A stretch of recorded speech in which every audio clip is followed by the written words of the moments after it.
It's one of the biggest financial decisions you'll probably ever face. Should you keep renting, or is it time to buy a house?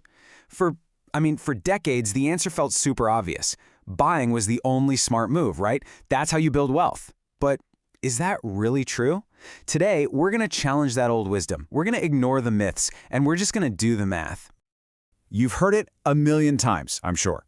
Stop throwing money away on rent. It's such a powerful line, and it makes renting feel like you're literally just setting a pile of cash on fire every single month. But is it actually true? Is buying always the better investment? Let's dig into the numbers and find out for real. Okay, so to get a real answer here, we have to move past all the emotions and just run the numbers. So that's what we're going to do. We're going to follow a real-world scenario, plug in all the actual costs, and just see what the data tells us. No guesswork, no opinions, just a clear financial breakdown. To make this all feel really concrete, let me introduce you to Sarah. She's 28 years old, she lives in Austin, Texas, and she is smack in the middle of this classic financial crossroads. She's been saving up for a while, and now she's trying to figure out, what's my next move? Her story is going to be our guide through this whole analysis. So here are Sarah's two paths, laid out plain and simple. She can keep renting her two-bedroom apartment, which costs her $1,800 a month, or she could buy a pretty similar home in the same neighborhood for $350,000. Now, the rent is clearly lower, but owning the home means she's building an asset. So, which one is the smarter move? Let's start by looking at the true cost of buying. Okay, now this is where things get really interesting, and it's where most people get tripped up. They just compare their rent to a potential mortgage payment, and they stop right there. But oh man, the mortgage is just the beginning. Let's break down what Sarah's true monthly cost of owning this home would actually be. All right, first things first, let's look at the setup. Sarah has saved an incredible $70,000 for her down payment.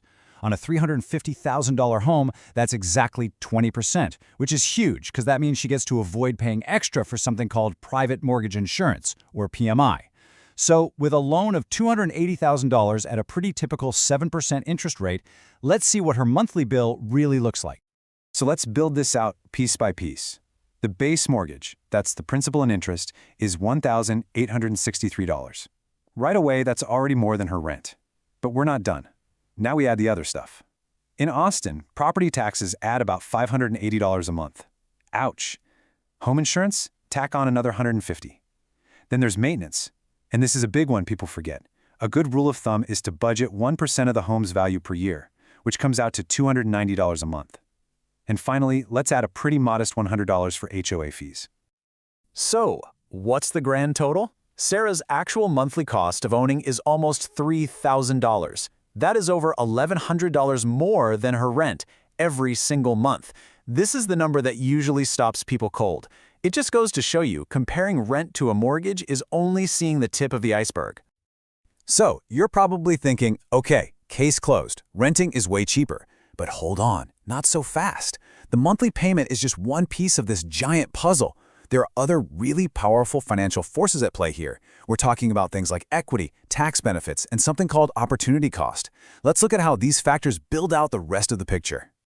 This right here is the real financial tug-of-war. On the buying side, the huge benefit is that every single mortgage payment builds equity. That's actual ownership in an asset, your piece of the pie. Plus, she can deduct the mortgage interest on her taxes. But on the renting side, she gets to keep that $70,000. Instead of locking it up in a house, she can invest it in, say, the stock market, where it has the potential to grow all on its own. This is the crucial trade-off. And I want to pause for just a second on that term, opportunity cost, because it is so important. It's basically the hidden cost of making any choice. For Sarah, the opportunity cost of buying the house is all the potential growth she's giving up by not investing her $70,000 down payment somewhere else, like in an index fund that could be earning a nice return over time. Okay, we've got all the puzzle pieces on the table, the high monthly cost of owning, but also the awesome benefit of building equity. So now it's time to put it all together and see the final picture. To do that, we need a time frame. 5 years is a pretty common benchmark. So let's fast forward and see which option leaves Sarah in a better financial spot. So after 5 years, the numbers tell a really surprising story. As a renter, Sarah would have spent about $116,000, with basically nothing to show for it. As an owner, her total payments would be way higher, around $179,000. But, and this is the absolute game changer, she would have gained about $95,000 in equity. When you subtract that wealth she's built, her actual net cost to own the home drops to just $84,000. And this chart just makes it crystal clear, doesn't it? Over 5 years, buying is about $32,000 cheaper for Sarah than renting. The wealth she builds through home equity more than cancels out those higher monthly payments. So for her, buying is the clear financial winner. But, and you knew there was going to be a but, right? There's a huge catch. And here it is, the giant asterisk on this whole thing. This math only works because we assumed she stays put for 5 years. If Sarah had to move after just 2 or 3 years, the massive costs of selling a home, I'm talking agent commissions, closing fees, they would likely just eat up all of her gains. In that scenario, she would have been much, much better off just renting. Look, Sarah's case is a perfect example, but that's all it is. One example, in one city at one point in time. Your situation is absolutely 100% guaranteed to be different. So the point of this isn't to tell you go buy a house, but to show you how to figure this out for yourself. So if this is you right now trying to make this call, you've got to pull out a calculator and plug these things in for your life. Time is number one, how long you can stay put, but you also need your local property tax rates, current interest rates, and a realistic guess for home appreciation in your town. You change any one of these variables, and the final answer could totally flip. You know, if you remember just one thing from all of this, let it be this. There is no simple one-size-fits-all answer here. Buying isn't always the smart move, and renting isn't always just throwing money away.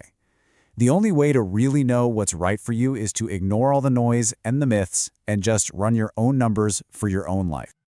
So, I'm going to leave you with this question. Forget what your parents told you, forget what your friends are all doing on Instagram. Take 5 minutes, find a good rent versus buy calculator online, and plug in your data. What does the math actually say about your next big move? The answer might just surprise you.